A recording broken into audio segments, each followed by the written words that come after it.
So we got asked to choose some papers, and you can go with some recent ones, but sometimes it's nice to review the classics as well. And so I thought I would choose this one, and we've already heard about MYC-N today in the context of retinoblastoma, but obviously it's most famous in neuroblastoma, and one of the reasons I wanted to choose this paper was because, I don't know if you can point, but if you look at the date, it was published on June 8th, 1984, so it was almost exactly 40 years ago, 40 years on Saturday, so I thought no better way to celebrate it than talking about it today. So I'll just see. How do we move that on? There we go.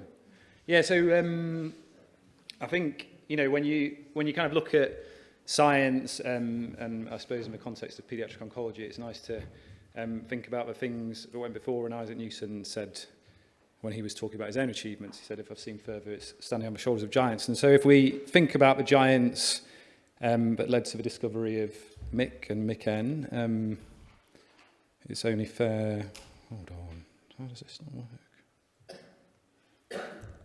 We talk about the chicken, the common fowl, and so it was in 1909, so nearly 80 years before the science paper, that people observed that if you take a chicken with sarcoma and you remove it and grind it up and then filter it all out, and then you inject it into a young chicken, you can see that sarcomas develop.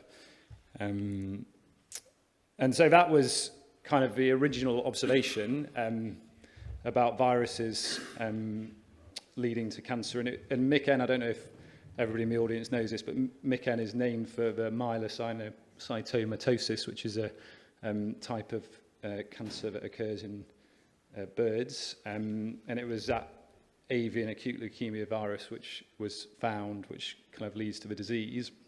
And it must have been quite an exciting time, I think, in oncology, because this is kind of like the era of oncogene discovery, and it was just high impact paper after high impact paper after high impact paper. I don't know if anyone can remember it in the audience, I'm a little bit too young, but in the kind of 70s and early 80s.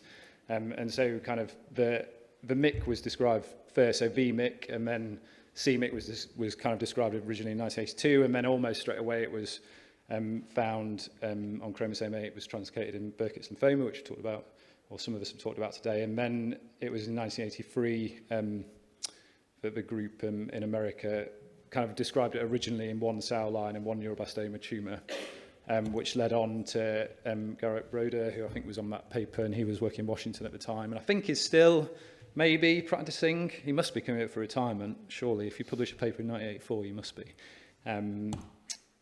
But at the time, then neuroblastoma was just two things that people knew. It was the historical staging was that, and then also age was known to predict prognosis.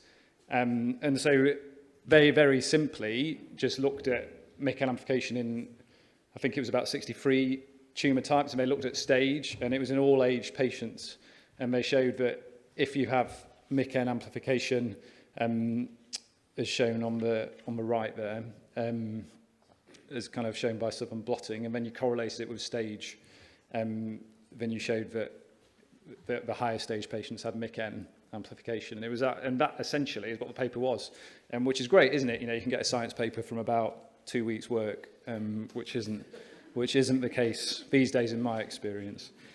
And nowadays, of course, neuroblastoma is really complex, and there's lots of different things. So this was a paper published in Science again, but in 2018, and they kind of show all the different ways you can stratify risk in neuroblastoma, and there's lots of different genetic abnormalities which can lead to high risk and very high risk and things. But you'll notice that MYC-N is still on there. And so it was an observation from 40 years ago, but it's still really important in treating patients with neuroblastoma, obviously. So why did I choose it? Well, the first thing was it's the anniversary, but also it was one of the kind of first examples of personalising medicine with genetics. And I suppose you kind of look back, and it's you know, now genetics is really important. We still don't know exactly how to use it, but, you know, all our patients are getting sequenced, the tumours are getting sequenced. And this was one of the first papers and one of the first observations that started that process. Thank you very much.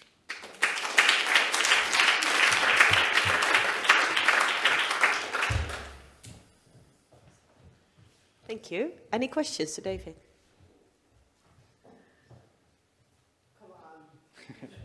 You don't have to ask any questions. Phillips. Oh, I would have made the joke. I would have said you'd be able to remember the 70s and 80s when it was all happening.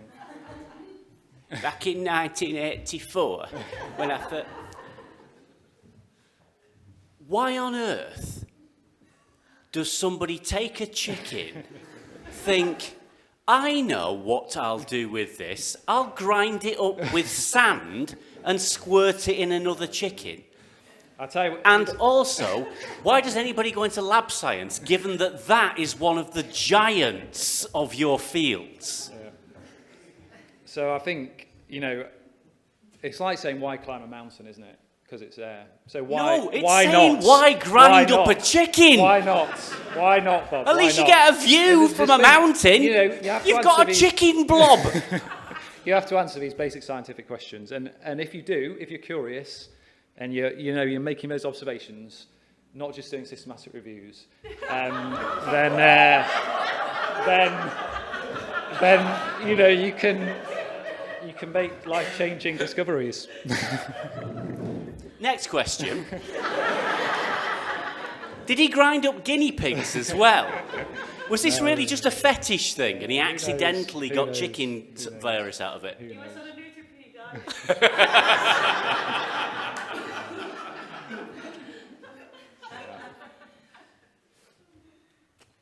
Thank you.